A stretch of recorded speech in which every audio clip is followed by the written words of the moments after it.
नमस्कार, मैं हूं शशि तुषार शर्मा और आप देख रहे हैं चुनाव आज तक। राजस्थान विधानसभा चुनावों के लिए मतदान के बाद अब की बार सबकी नजरें हैं नतीजों पर टिकी हुई। इस बार के चुनाव में जहां बीजेपी कांग्रेस के बीच कांटे की टक्कर है, वहीं राजनीतिक गलियारों में ये भी चर्चाएं हो रही हैं कि इस बार निर्दलीय चुनाव लड़ रहे बीजेपी कांग्रेस के बागी किंग मेकर की भूमिका में हो सकते हैं।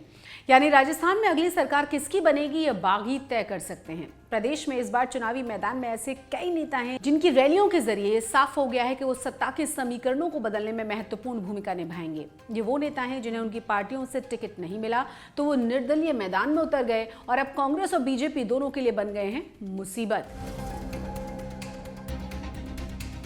बीजेपी ने इस बार चित्तौड़गढ़ सीट से भैरव सिंह शेखावत के दामाद और पार्टी के वरिष्ठ नेता नरपत सिंह राजवी को चुनाव मैदान में उतारा है।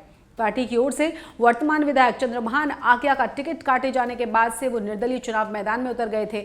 एक तो राजवी खुद भी इस सीट से लड़ने के इच्छुक नहीं थे, दूसरा चंद्रभान आक्या के समर्थकों ने बाहरी बताकर क्षेत्र में उनका विरोध करना शुरू कर दिया।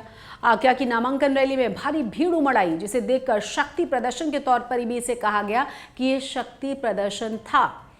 बीजेपी के बड़े नेताओं ने उन्हें मनाने की काफी कोशिशें की, लेकिन आक्या चुनाव मैदान से हटने के लिए तैयार ही नहीं हुए।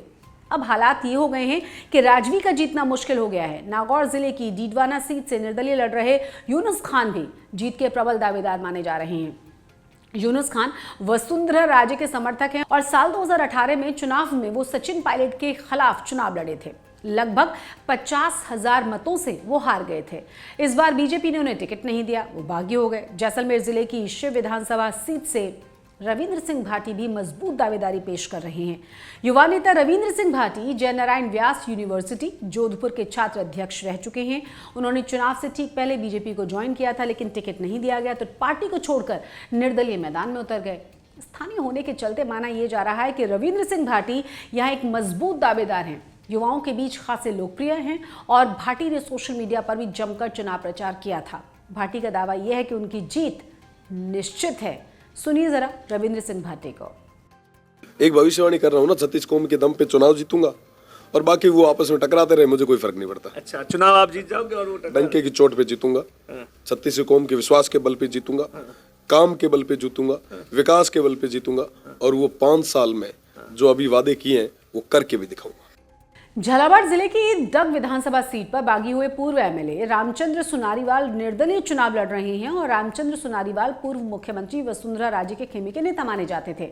उन्होंने साल 2013 का विधानसभा चुनाव डग विधानसभा सीट से लड़ा था और 50,000 से ज्यादा वोटों से जीत हासिल भी की थी। लेकिन 2018 में सुनारीवाल को बीजेपी ने टिकट नहीं दिया। 2023 में भी जब पार्टी ने उनकी अनदेखी कर दी तो वो बागी हो गए। झालावाड़ की ही मनोहर थाना विधानसभा सीट पर पूर्व विधायक कैलाश चंद मीणा निर्दलीय चुनाव मैदान में हैं और इस वजह से इस सीट पर त्रिकोणीय मुकाबला है। 3 दिसंबर के नतीजों में कैलाश चंद मीणा कांग्रेस में बड़ी चिंता बने हुए हैं। अपनी जीत के प्रति आश्वस्त नजर आ रहे इन बागियों में अपने पत्ते भी अभी नहीं खोले। जीतने के बाद वो किसका समर्थन करेंगे, किस पार्टी में जाएंगे, इसको लेकर चुप्पी साधे हुए हैं सब। इस बारे में जब रविंद्र सिंह भाटी से पूछा गया तो उन्होंने क्या कहा, आप भी सुनिए। बीजेपी या कांग्रेस किसके साथ में समर्थन होगा रविंद्र सिंह भाटी का? देखो, वो तो जनता जिता रही है ना। हूँ आज जनता री पार्टी में ना बाबा गरीबनाथ जी री पार्टी रो सदस्य, ठीक है, उहाँ रजू को हुक्म उसे। लेकिन मन क्या, रविंद्र सिंह भाटी क्या सोचते हैं? बीजेपी के साथ में फिर घर वापसी? वो तो समय तय करे, जनता जनार्दन तय करे, बाबा गरीबनाथ जी तय करे। मैं ये तो मानना तुम्हारा काम। बातचीत हुई अपने टीम के साथ में या लोगों के साथ में? अरे तो साहब खानो जीवन टाइम को मिले बातचीत तेरी बात ना करो।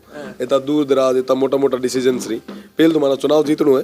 चुनाव जीतने बाद में ना तमाम लोगों ना साथियों ने बुलाई करे और भेड़ो पास फैसला लिया। राजस्थान चुनाव के नतीजे आने पर यदि कांग्रेस और बीजेपी के बीच सीटों का फासला कम रहता है तो निर्दलीयों की भूमिका बड़ी महत्वपूर्ण हो जाएगी और इसीलिए दोनों ही पार्टियां अभी से उन पर डोरे डालने की कोशिश में हैं। हालांकि किंग मेकर बनने की उनकी उम्मीदें परवान चढ़ पाएंगी या नहीं, ये दिसंबर 3 को नतीजे ही बता पाएंगे, जिसका हम सबको बेसब्री के साथ इंतजार है। चुनाव आज तक।